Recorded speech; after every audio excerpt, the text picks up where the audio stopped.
Would you care about your job or your tennis if you were worth over 10 million? Meet Bernard Tomic, a tennis prodigy who seemed to care more about the cash than the court. While others chased grand slams, he chased the bag and let the world know it. From a young age, Tomic had it all. Power, precision, and court sense that had experts raving.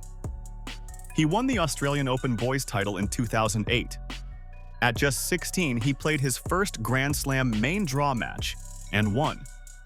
At Wimbledon 2011, an 18-year-old Tomic shocked the tennis world by reaching the quarterfinals as a qualifier.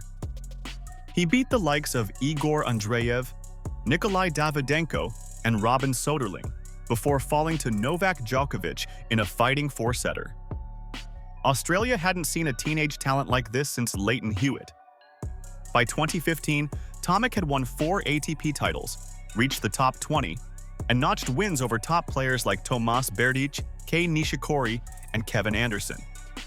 He was flashy, unpredictable, and for a while it worked, but then things began to unravel, and not just on court.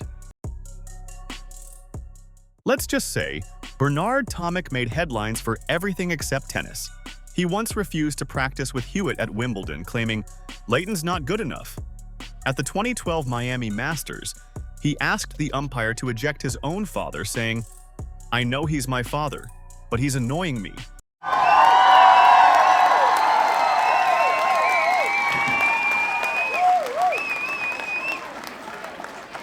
Once, British player Dan Evans booked a hitting session, only to be told by Tomic's dad that Evans wasn't good enough. A year later, Evans beat him on tour. Talk about poetic justice. At the 2016 Madrid Masters, Tomic faced match point and casually flipped his racket backwards to return serve without even trying. He later admitted he didn't care.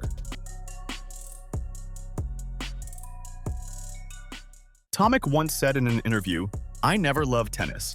I built my career on 50% effort."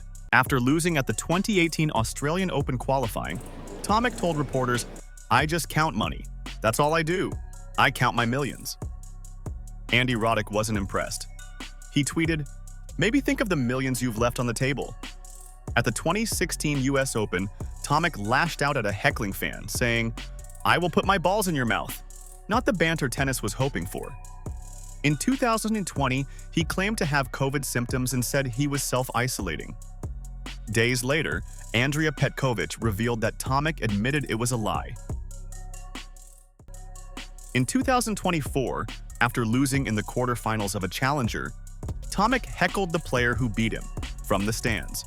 He was removed by the venue security. Tomic once got into an argument with his girlfriend Keely Hanna during a match. He told officials she tested had positive for COVID-19 that morning. Hannah's response? She had been positive 10 days prior. The TV commentator quipped, "I did not anticipate having to commentate a couple's quarrel here, but here we are." He once skipped training to appear on I'm a Celebrity, Get Me Out of Here, and was voted out in a quick-fire 3 days because he claimed he was uncomfortable and depressed there. At least their Tomic had lasted longer than the 58 minutes he did at his 2019 Wimbledon match against Jo-Wilfried Tsonga. He was fined his entire $45,000 prize money after that match for failing to meet professional standards. Critics revived his old nickname, Tomic the Tank Engine. Tomic's public feud with Tennis Australia stretched for years, but peaked after a rant at Wimbledon 2015. He accused officials of disrespecting both him and his sister. He was dropped from the Davis Cup squad immediately after with his 17-4 win-loss at Davis Cup, indicating what both he and Tennis Australia have missed out on. In 2015, he was arrested in Miami and charged with resisting arrest and trespassing during a late-night hotel incident. The charges were eventually dropped, but the headlines stuck. In 2012, he was fined 3 times by police in one day, ran from them, and locked himself in his house. Later that year, he pleaded guilty to failing to stop for police while driving his orange BMW M3. He was fined and placed on a 12-month good behavior bond. He also accused a police officer of trying to hit him and was found guilty of 3 more traffic offenses that same year. And then came one of the most serious blows to his reputation. His father, John Tomic, was banned from the ATP Tour for a year after headbutting Bernard's hitting partner and breaking his nose. Finally, in 2025, Bernard Tomic was investigated by New South Wales police for suspected match fixing in 2 professional matches. The case was eventually closed due to lack of evidence, but even being investigated was a damning reflection of where his career had landed. So, where does that leave Bernard Tomic? He was a teenage prodigy who took down top seeds at Wimbledon, and later got fined for showing too little effort to even swing properly.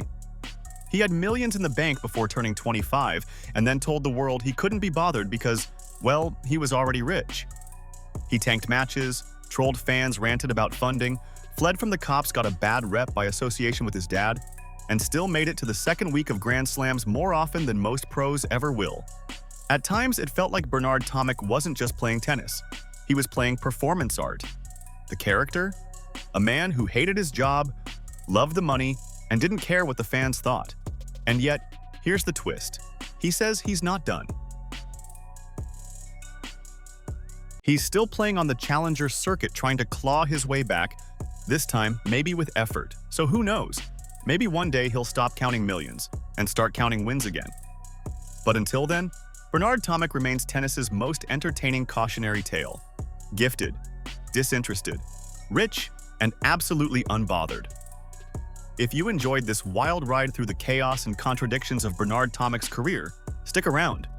We've got more stories like this, from prodigies who crashed to underdogs who rose to everything in between. Hit that subscribe button and follow us for more fascinating tennis tales, the kind you won't find in the post-match pressers.